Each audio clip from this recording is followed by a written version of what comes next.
Ayatollah Khamenei আর আমাদের মাঝে নাই, এই মাত্র নিউজেতে দেখিতে পাই, সারা দেশে তিনার জন্য সুখ প্রকাশ করতেছে বন্ধু হে।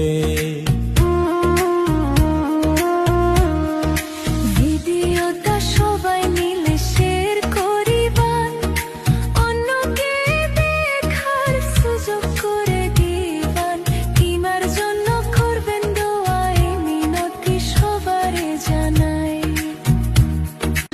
আয়াতুল্লাহ খামেনি আর আমাদের মাঝে নাই, এই মাত্র নিউজেতে দেখিতে পাই, সারা দেশে তিনার জন্য সুখ প্রকাশ করতেছে বন্ধু হে।